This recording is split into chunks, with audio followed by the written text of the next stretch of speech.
ଆଜିର ଏହି ଭିଡ଼ିଓଟିରେ ମୁଁ ଆପଣଙ୍କୁ ଶିଖାଇବି ଆପଣ କିପରି ବିବାହିତା ମହିଳାକୁ ନିଜ ବଶରେ କରିବେ। ଯେତେବେଳେ ଚାହିଁବେ ସିଏ ଆପଣଙ୍କୁ ଦେବ। ମିଳନ ପାଇଁ ରାତି ଦିନ ଡାକିବ। ଯାହା ଚାହିଁବେ ତାହା କରିବାକୁ ଦେବ। କୌଣସି ପ୍ରକାର ବାଧା ଦେବ ନାହିଁ। ହଁ ଦର୍ଶକ ବନ୍ଧୁ, ଆଜିର ଏହି ଭିଡ଼ିଓଟିରେ ମୁଁ ଆପଣଙ୍କୁ ଶିଖାଇବି ନାରୀ ମୋହିନୀ ବଶୀକରଣ ବିଦ୍ୟା। ଝିଅ ପଟେଇବା ପାଇଁ ବଶୀକରଣ ବିଦ୍ୟା, ଯାହାକୁ ପ୍ରୟୋଗ କରି ଆପଣ ସୁନ୍ଦରୀରୁ ସୁନ୍ଦରୀ ଝିଅକୁ ନିଜ ବଶରେ କରିପାରିବେ। ତାକୁ ପଟେଇ ପାରିବେ।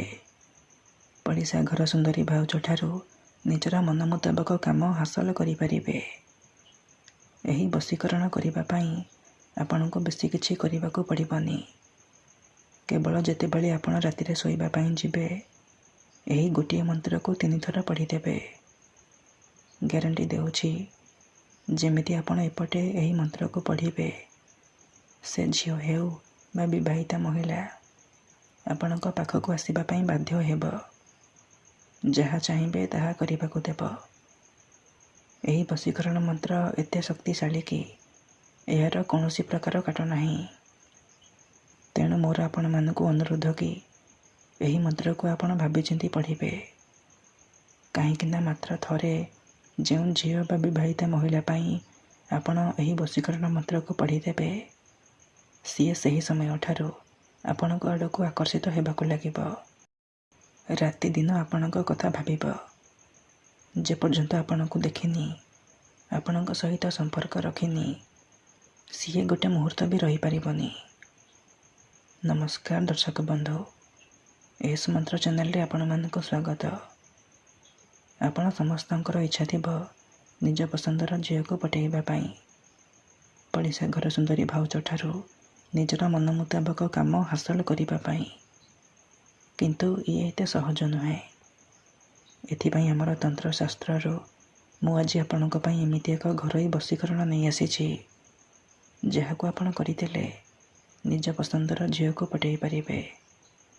ବିବାହିତା ମହିଳାକୁ ନିଜ ବଶରେ କରିପାରିବେ। ଏହି ବଶୀକରଣ କରିବା ପାଇଁ ଆପଣଙ୍କୁ କୌଣସି ପ୍ରକାର କଷ୍ଟ କାମ କରିବାକୁ ପଡ଼ିବନି, କିମ୍ବା କିଛି ବି ପଇସା ଖର୍ଚ୍ଚ କରିବାକୁ ପଡ଼ିବନି। ଆପଣ ନିଜ ଘରେ ବସି ବସି ନିଜ ପସନ୍ଦର ଝିଅକୁ ପଠେଇ ପାରିବେ। ବିବାହିତା ମହିଳାକୁ ନିଜର ଗୋଲାମ କରିପାରିବେ।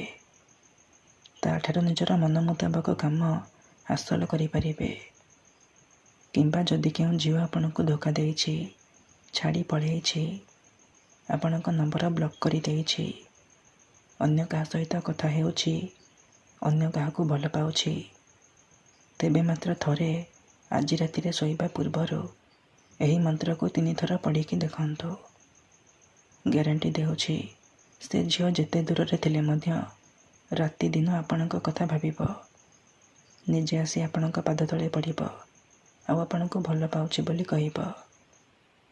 ତେବେ ଏହି ବଶୀକରଣ କରିବା ସବୁଠାରୁ ସହଜ।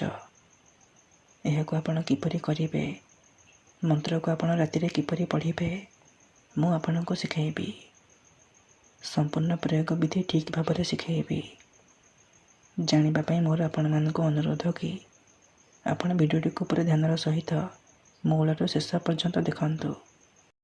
ବିଧିଟି ଜାଣିବା ପୂର୍ବରୁ ଯଦି ଆପଣ ଆମ ଚ୍ୟାନେଲକୁ ନୂଆକି ଆସିଛନ୍ତି, ତେବେ ଦୟାକରି ଚ୍ୟାନେଲକୁ ସବସ୍କ୍ରାଇବ୍ କରି ପାଖରେ ଥିବା ବେଲ୍ର ଆଇକନ୍କୁ ମଧ୍ୟ ଦବାଇ ଦିଅନ୍ତୁ, ଯାହାଦ୍ୱାରା ଆମେ ଯେଉଁ ବି ଭିଡ଼ିଓ ଅପଲୋଡ଼ କରିବୁ ଆପଣ ସର୍ବପ୍ରଥମେ ଦେଖିପାରିବେ। ଠିକ୍ ଅଛି, ତେବେ ଏହି ବଶୀକରଣ ବିଧିକୁ ଆପଣ କିପରି କରିବେ, ଚାଲନ୍ତୁ ଜାଣିବା। ମନେ ରଖନ୍ତୁ, ଏହି ବଶୀକରଣ ବିଧିକୁ ଆପଣ କେବଳ ମଙ୍ଗଳବାର କିମ୍ବା ଶନିବାର ଦିନ କରିବେ। ରାତିରେ ଶୋଇବା ପୂର୍ବରୁ ଏହି ବଶୀକରଣକୁ କରିବେ। ବିଧିଟି କରିବା ପୂର୍ବରୁ ଭଲ ଭାବରେ ହାତ, ଗୋଡ଼, ମୁହଁ ଧୋଇକି ସଫା ବସ୍ତ୍ର ପିନ୍ଧିକି ଆପଣ ଏହି ବଶୀକରଣକୁ ଆରମ୍ଭ କରିବେ। ପ୍ରଥମେ ଆପଣ କ'ଣ କରିବେ, ଯେଉଁ ଝିଅ ବା ମହିଳାକୁ ଆପଣ ବଶୀକରଣ କରିବାକୁ ଚାହୁଁଛନ୍ତି, ତା'ର ଘର ସାମ୍ନାରୁ ଆପଣ ଅଳ୍ପ ଟିକେ ଧୂଳି ଆଣିବେ। ଏତିକି ଜିନିଷ ଆପଣ ତା'ର ଘର ସାମ୍ନାରୁ ଆଣିବେ। ଆଣିସାରିବା ପରେ ଆପଣ ଯେତେବେଳେ ରାତିରେ ଶୋଇବା ପାଇଁ ଯିବେ, ସେ ଧୂଳିକୁ ନେଇକି ନିଜର ବିଛଣା ଉପରେ ପୂର୍ବ ଦିଗକୁ ମୁହଁ କରିକି ବସି ପଡ଼ିବେ। ତାପରେ ଯେଉଁ ଧୂଳି ଆଣିଛନ୍ତି ସେହି ଧୂଳିକୁ ନିଜର ଡାହାଣ ହାତର ପାପୁଲିରେ ରଖିବେ ଆଉ ଆଖି ବନ୍ଦ କରିକି ସେହି ଝିଅ ବା ମହିଳାକୁ ମନେ ମନେ ଭାବିବେ। ତାର ମୁହଁକୁ ନିଜ ମନରେ ଭାବିବେ। ତାପରେ ଏହି ମନ୍ତ୍ରକୁ 3 ଥର ପଢ଼ିବେ। ଓಂ ଚଂ ଚାମୁଣ୍ଡାୟ ଆମକଂ ମେ ବଶ୍ୟଂ କୁରୁ କୁରୁ ସ୍ୱାହା। ଓಂ ଚଂ ଚାମୁଣ୍ଡାୟ ଆମକଂ ମେ ବଶ୍ୟଂ କୁରୁ କୁରୁ ସ୍ୱାହା। ଏଠାରେ ଆମକଂ ଜାଗାରେ ଆପଣ ସେହି ଝିଅ ବା ମହିଳାର ନାମ କହିବେ ଯାହାକୁ ଆପଣ ପଠାଇବାକୁ ଚାହୁଁଛନ୍ତି।